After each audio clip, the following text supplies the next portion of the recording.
I look like somebody that was kicked off of Storage Wars for being too handsy. Too real? All right. I look like I have a DUI on a forklift, and I don't know if you... I was out with this girl, she's still alive. I was out with this girl, and she's like, I don't date guys with kids. I was like, good, I live with my dad. Do you date kids with guys? Cause that's how it is. My grandmother lives in the basement. Thank you, yeah. It's a real puss palace at the Peterson place. I can't wait to nail a date, get to the end of the evening, and have this conversation. Oh my God, did you have a good time? Yeah, me too, but they're closing. I don't know, you want to just go meet 5 generations of my family? We all sleep in the same bed.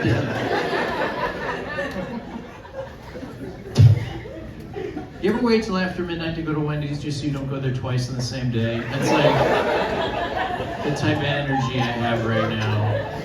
I'm waiting until midnight. I am seeing somebody, she goes to a different bowling alley, you don't know her, and we're very honest with each other on our first date. She goes, did I tell you I have ADHD? And I was like, you started to. And we've been together for a little bit, it's good. We were violating God's law the other day, premarital sex, and it's great. Yeah, you should try it. Not with her, someone else, but she's real good at it, I'm good at it, and who's bad at sex, by the way? Who's the one person like, I forgot to take all my clothes off of me? But we were ex. Are you Mormon? All right.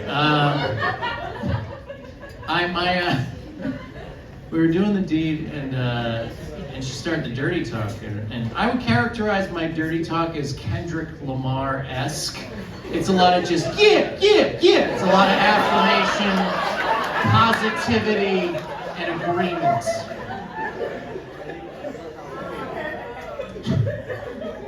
She threw a curveball at me. She goes, you feel amazing, per usual.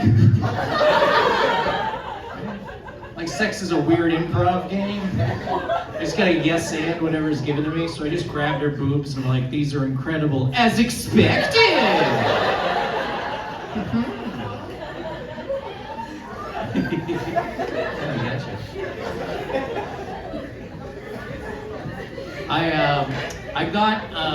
I want to tell you about myself financially. I overdrew my bank account with a late night Wendy's purchase.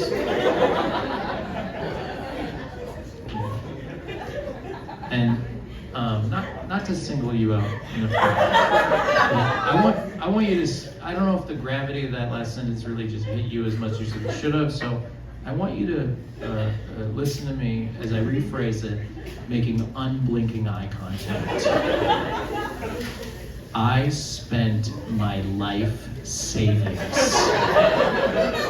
plus money I didn't have, on a chicken sandwich. It's like 3rd grade arithmetic at best. Like Wendy has 5 apples, Gary needs 3 apples. That's fun. You good? Look nice. Where are you from? Here. No, like what's your address? I'll figure it out. There's I'm creepy, and these glasses were supposed to rebrand that, and they didn't. I am, to be fair, I'm going hunting right after this for pussy. No. We're having fun. No, I wear these because the light bothers me, because I have bad eyes. I just got new eyeballs this year. Thank you. And it was weird. I was born with plus 675, plus 375, double astigmatism, and at birth my eyes were turned inward so much that you could only see the whites of my eyes. which means if I was born in the 1600s, I would have been burned at the stake. Do you understand? A little demon baby. And the way they solved that in the 90s was they gave you an eye patch, and that's it. That's the way they solved it. They gave you an eye patch. My parents added a bowl cut and a rat's tail, which is child abuse. And sent me to public school to make friends, just like, hey, maybe later I could come over and you can describe video games to me. I went to the doctor's this year. He goes, all right, take your glasses off and read the lowest letter you can. And I said, E, we're done. And he's like, well, we've got an option for you. Science has caught up with how weird your head is. And we have an option to fix your eyes. The very first time, you could have like 20/20 vision. You can see perfectly without any assistance. Are you interested? And I was like, yeah, hell yeah. And he's like, one thing, insurance doesn't cover it, and it's $35,000. But you can finance it. And I was like, cool. Can I ask what happens when I don't pay that bill? Like, I got a Best Buy credit card that is an albatross around my neck that has just devastated my credit score. What happens when I don't pay the eye man? Does a repo guy with a bucket and 2 spoons show up and he's like, those are my peepas? The doctor's like, you'll figure it out. And I was like, you're a good doctor, I love you.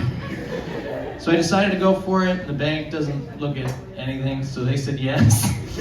They don't talk to Wendy's apparently. And I went to the doctors and I got the whole surgery thing set up, so I sat down with a nurse. Who's ever had surgery? Clap if you ever had surgery before, yeah? It's a very sick crowd, oh my goodness. You've had surgery. Did you get anesthesia when you got it? Yeah, spring for it. It is, treat yourself. It's the best.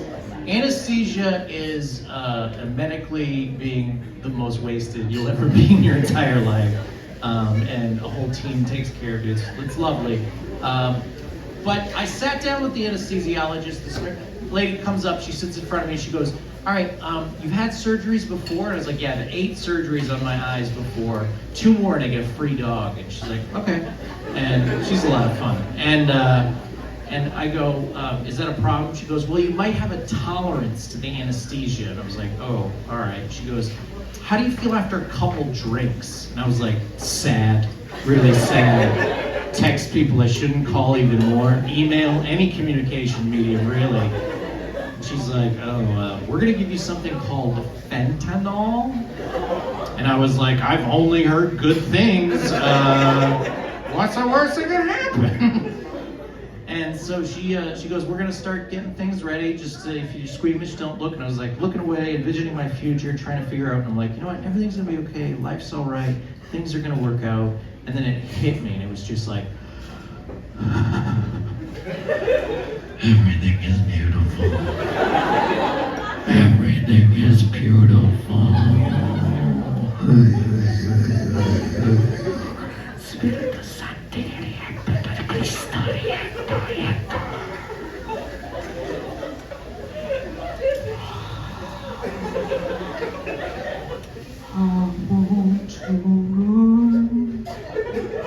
I want to hide, I want to tear down the walls and hold me inside. The nurse said that was the saline. We're gonna start the anesthesia.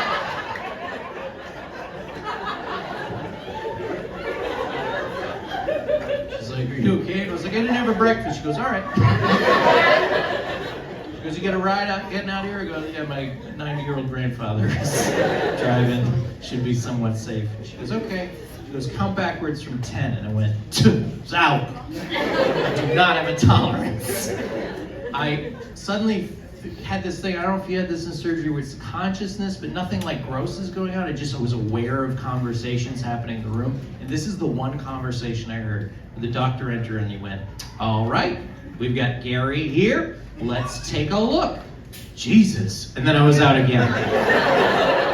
Somebody that's looked at eyeballs for 4 decades spent 2 seconds looking at my head and was like, dear God, we better roll our sleeves up, boys. I wake up not to sight, but to sound. My first memory out of surgery is this sound. Very strange, very ominous, very weird. It just was this noise. Oh! He! Ho! Eh! Oh! He! Ho! Eh! Oh! Ho! Oh! He! Ho! Ha! Ho! Ho! Oh! He! Ho! Ha! Ho! Ha! Ho! Ho! He! And I sit and I come to, I'm inside a movie theater watching Top Gun Maverick with bandages around my head, an eye patch, blue blocker sunglasses, and a bucket of popcorn. I look at my grandfather, he gives me a thumbs up. He's like, it's a good movie, I'm not gonna lie. I saw half of it, it's a good movie. But it ended, and I looked at my grandfather and I asked an obvious question. I said, why did you take me to a visual medium immediately following major eye surgery? And he said, that's where you drove us. I'm like, you let me fucking drive? Jesus Christ. All right, you guys are fun. Thanks so much.